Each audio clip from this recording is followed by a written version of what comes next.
بسم اللہ الرحمن الرحیم۔ اچھا جی، اکثر اوورسیز جو ہے وہ اپنے والد سے پراپرٹی جو ہے وہ خرید لیتے ہیں اور اس میں بنیادی بہت ساری غلطیاں کرتے ہیں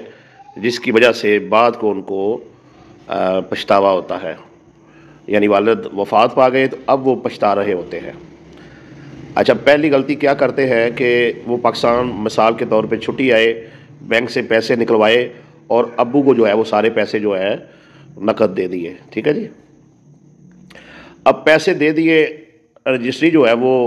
نہیں کروائی، کہا باقی بہن بھائیوں نے کہہ دیا ٹھیک ہے جی آپ کی پراپرٹی ہے جی، ٹھیک ہے جی ہو گئی جی، ٹھیک ہے جی۔ بعض دفعہ ایسے ہوتا ہے کہ پیسے ادا کر دیے ہیں، زبانی کلامی بہن بھائیوں نے کہہ دیا جی ٹھیک ہے یہ مکان اب آپ کا ہے یا یہ جو زرعی رقبہ ہے یہ آپ کا ہے، ٹھیک ہے جی۔ دوسری غلطی کیا کرتے ہیں، بعض دفعہ ایسے کرتے ہیں کہ پیسے ادا کر دیے ہیں لیکن اس کی جو ہے وہ ڈائریکٹ انتقال کروا دیتے ہیں۔ ٹھیک ہے جی۔ اچھا، اب جب انتقال کروا دیتے ہیں تو پیسے دیتے ہوئے کوئی گواہ نہیں رکھے اور رجسٹری کرواتے ہوئے اپنے بھائی جو ہے وہ گواہ جو ہے وہ ڈال لیے ڈائریکٹ انتقال کرواتے ہوئے۔ ٹھیک ہے جی، تو اب وہ دو گواہ بھی مکرے ہوئے ہیں۔ اب یہ بندہ جو ہے اس نے پردیس بھی جانا ہے، اس کے لیے 100 مسائل ہیں، ادھر ٹائم بھی نہیں دے سکتا، تو اس طریقے سے پیسے دے کر بھی سگے بھائیوں سے دشمنی خرید لیتے ہیں اور پھر پریشان ہو کے پھرتے ہیں جی ہم نے کیا ہے کہ جس کی وجہ سے یہ ہمارے ساتھ ظلم ہو رہا ہے، پاکستان کا نظام ہی ایسا ہے۔ ٹھیک ہے نا جی، تو یہ سادہ سی دو مثالیں۔ تیسرا یہ کرتے ہیں کہ جگہ ابو کے نام ہے، اس پر پیسہ لگا کے 2-3 منزلہ کوٹھی بنا دیتے ہیں اور ابو کیا کرتا ہے، وہ وفات پانے سے پہلے جو دیگر بھائی ہیں یعنی اس اوورسیز کے، ان کے نام وہ کوٹھی لگا جاتا ہے۔ ٹھیک ہے جی، اب یہ اوورسیز کیا کہتا ہے، وہ کہتا ہے جی میں نے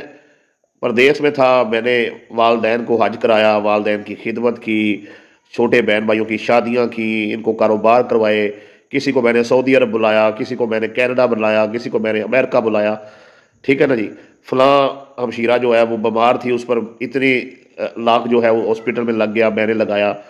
فلاں بھتیجے کی شادی تھی، میں نے اتنے لاکھ خرچ کر دیا۔ فلاں بانجی کی شادی تھی، میں نے اتنے لاکھ خرچ کر دیا۔ فلاں ہمارا رشتہ دار جو ہے وہ بیمار پڑا ہوا تھا، میں نے اس پر اتنے لاکھ لگا دیا، اب اس کا بیٹا ہی میرا دشمن بنا ہوا ہے۔ مطلب طرح طرح کے 1000 گلے شکوے کرتے ہیں، ایک لمبی فہرست ہے، اگر میں وہ سنانے بیٹھوں تو ویڈیو کا اصل مقصد جو ہے وہ فوت ہو جائے گا، وہ ہاتھ سے نکل جائے گا۔ اچھا بھائیو، بات یہ ہے ان سارے سوالات کا ایک ہی جواب ہے کہ جب آپ جو لیگل طریقہ کار ہے پراپرٹی خریدنے کا اس کو فالو نہیں کریں گے، قانون کے مطابق پراپرٹی نہیں خریدیں گے، تو آپ کے لیے مسئلے مسائل جو ہے وہ پیدا ہوں گے۔ میں متواتر بہت ساری ویڈیو میں یہ بات بتا چکا ہوں کہ اگر والد کی جگہ پر آپ نے اس نیت سے پیسے لگانے ہیں کہ کل کل کو یہ مکان سارے بہن بھائیوں کا ہو، تو 1 لاکھ چھوڑ کے 10 کروڑ روپیہ لگا دیں، کوئی مسئلہ نہیں ہے۔ لیکن کل کل کو اگر آپ نے حصہ لینا ہے یا اوپر جو تعمیرات کی ہیں اس کے پیسے لینے ہیں، یا جیسے ہوتا ہے اکثر کیسوں میں بھی سارا مکان ہی ابو دوسرے کا نام لگا کے چلا گیا، تو ایسے خدشات کو مد نظر رکھتے ہوئے میں آپ سے یہ کہوں گا، اگرچہ میری بات بہت سے لوگوں کو بری لگے گی، جن کو تجربہ نہیں ہے کہ اوورسیز پیسے کیسے کماتے ہیں، کتنی محنت ہوتی ہے، اور 18 گھنٹے جو ہیں وہ اوورسیز کام کرتے ہیں، اپنے وطن سے دور، اپنوں سے دور، اپنے کلچر سے دور۔ ٹھیک ہے جی، تو بہت مشکل ہے، یقین جانے سب سے مشکل رزق جو ہے وہ اوورسیز کماتے ہیں۔ ٹھیک ہے، بڑی محنت کرنی پڑتی ہے انہیں۔ آپ اپنی محنت کا پیسہ جب آنکھیں بند کر کے لگا دیتے ہیں تو بعد میں آپ پچھتاتے ہیں۔ آپ پراپرٹی ابو سے خرید رہے ہیں، بھائی سے خرید رہے ہیں، والدہ سے خرید رہے ہیں۔ ٹھیک ہے جی، آپ نے ہر صورت میں پہلے فرد بیانہ نکلوانی ہے اور اس پر ہی بیانہ کرنا ہے، اور بیانے کے اسٹامپ میں تمام تفصیلات لکھنی ہے کہ اتنے چیک دے دیا ہے، اور کوشش کریں 1 روپیہ بھی آپ کیش کی صورت میں نہ دیں، سارے پیسے جو ہیں آپ بازریہ چیک یا بازریہ ڈرافٹ، ٹھیک ہے جی، وہ آپ نے دینے ہیں۔ آپ اپنی آن لائن جو ایپ ہے اس سے بھی اگلے بندے کے ٹرانزیکشن کر سکتے ہیں، اس کا بھی رسید بھی نکل آتی ہے آپ کے پاس، اب تو موبائل میں بھی سارا اس کی رسید وغیرہ آ جاتی ہے۔ تو آن لائن ٹرانزیکشن آپ نے کرنی ہے، ایک بات۔ دوسری بات، اگر آپ ابو کے مکان پر ابو کی جگہ پر تعمیرات کر رہے ہیں تو پہلے دن اسٹامپ لکھ لیں، ایگریمنٹ کر لیں کہ ابو جی یہ جگہ آپ کی ہے، اگر آپ مجھے اس میں سے حصہ دیں بسم اللہ، اگر آپ نہیں دینا چاہ رہے، آپ کے دل میں کوئی معاملہ ہے، دوسرے بچے آپ کو لگتا ہے کہ یہ زیادہ عزیز ہیں، میں جھگڑا نہیں کرتا، لیکن جب یہ مکان سیل ہوگا یا آپ کسی بھی فرد کے، میرے بھائی ہوں، بہنیں ہوں، والدہ ہو، کسی اکیلے کے نام آپ لگائیں گے تو اوپر جو تعمیرات پہ خرچہ ہوا ہے وہ اس وقت جو موجودہ ریٹ ہوگا اس کے مطابق جو ہے آپ ادا کرنے کے پابند ہوں گے، ٹھیک ہے جی۔ اب جب پہلے دن آپ یہ بات لکھ لیں گے تو بعد میں آپ کو مسئلہ مسائل نہیں بنے گا۔ ابھی ایک بھائی نے بتایا اس نے کوٹھی بنائی ہے اور ابو وفات سے پہلے جو ہے وہ دوسرے بیٹوں کے نام ہبہ کر گیا ہے، یعنی اسے حصہ بھی نہیں دیا جس نے اوپر اتنا۔ اب وہ بھائی کہتا ہے بھائی نکلو ادھر سے سامان اٹھاؤ، ٹھیک ہے جی۔ سینکڑوں ایسے کیس ہیں اوورسیز کی بیویوں کو گھروں سے نکالا گیا، ان گھروں سے جس کی پہلی اینٹ سے لے کر مکمل تعمیرات تک سارا ٹوٹل اے ٹو زیڈ خرچہ اوورسیز کا ہے، ٹھیک ہے جی۔ اور مطلب والدین اس چکر میں پڑ جاتے ہیں کہ بھئی یہ جو اپنا میرا بیٹا اوورسیز ہے یہ بہت زیادہ کما رہا ہے، تو ٹھیک ہے، والدین کو چاہیے کہ وہ اپنی جائیداد اگر وہ دے رہے ہیں تو ٹھیک ہے، لیکن ان کو اس میں بھی چاہیے عدل و انصاف کریں،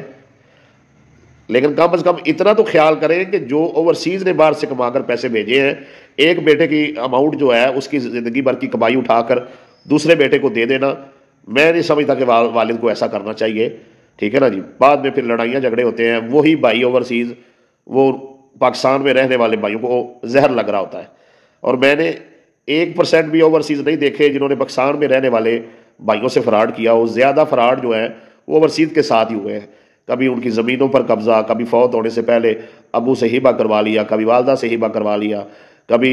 ان کو فرینڈ سے نہیں دے رہے، کبھی ان کی زمینوں کو راستے نہیں دے رہے، ٹھیک ہے نا جی۔ کبھی ناجائز قبضہ جو ہے وہ کر کے ان کی جگہ پر بیٹھ گئے ہیں، کبھی انہیں دھمکیاں لگا رہے ہیں، کبھی ان سے تعلقات جو ہیں انہوں نے زمین مانگی ہے تو ان سے ختم کر دی ہیں، کبھی طلاقیں جو ہیں وہ رشتوں میں ہو گئی ہیں صرف اس وجہ سے کہ پراپرٹی مانگ رہے ہیں، اپنی حصہ مانگ رہے ہیں۔ تو یہ سارا ظلم اوورسیز کے ساتھ ہو رہا ہے۔ تو بھائیوں آپ نے شرمانا نہیں ہے، 2 گواہان کی موجودگی میں والد گرامی کو آپ نے پیسے دینے ہیں، فرد بیانہ پہ بیانہ کرنا ہے، گواہان کی موجودگی میں رجسٹری کروانی ہے، گواہان کی موجودگی میں انتقال کروانا ہے، گواہان کی موجودگی میں انتقال پر عمل درآمد کروانا ہے، سارا اور قبضہ لے لینا ہے آپ نے۔ اگر مکان آپ ابو سے خرید رہے ہیں، صحیح رقبہ ہے تو اس کا بھی آپ نے قبضہ لے لینا ہے، اور خود سے اس پر فصل جو ہے وہ کاشت کرنا شروع کریں۔ خود سے نہیں کر رہے تو کوئی بندہ رکھ لیں، بندہ نہیں رکھ سکتے ہیں تو کسی کو دیکھ کر باقاعدہ جو ہے فرد برائے پٹا جو ہے یعنی کہ ٹھیکہ جو ہے وہ نکلوا کر اس پر ٹھیکے پر آپ دیں۔ تو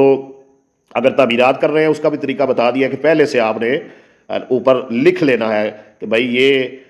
جو جگہ ہے ابو کی ہے، تعمیرات میں کر رہا ہوں، کل کلاں کو سیل ہوگا یا تقسیم ہوگا تو یہ تعمیرات کے پیسے مجھے ادا کرنے ہوں گے۔ جب آپ لیگل پروسیس پورا کریں گے پھر آپ کا نقصان نہیں ہوگا، وگرنہ خرچہ بھی آپ کریں گے، بہن بھائیوں کی شادیاں بھی آپ کریں گے، وہ دشمنیاں بھی آپ سے اختیار کریں گے، بدتمیزیاں بھی آپ سے کریں گے، رشتے بھی آپ سے توڑیں گے، آپ کو ذلیل و رسوا بھی کریں گے، صرف اس وجہ سے کہ آپ ان کے محسن ہیں۔ حضرت علی کا قول ہے جس سے نیکی کرو اور اس کے شر سے بچو۔ اوورسیز اپنے بہن بھائیوں سے، اپنے رشتہ داروں سے، اپنے والدین سے ہمیشہ اس نے سلوک کرتے ہیں، اس لیے میں ان سے التماس کرتا ہوں کہ آپ پھر جن کے ساتھ نیکیاں کرتے ہیں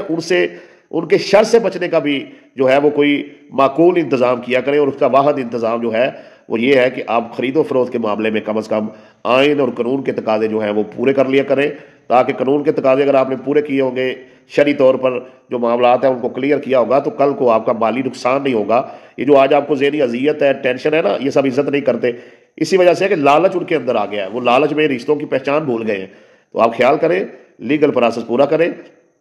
اور اس معاملے میں آپ میرے YouTube channel Munir T V official 115 کا وزٹ کریں، بہت کچھ آپ کو سیکھنے کو انشاءاللہ تعالی ملے گا۔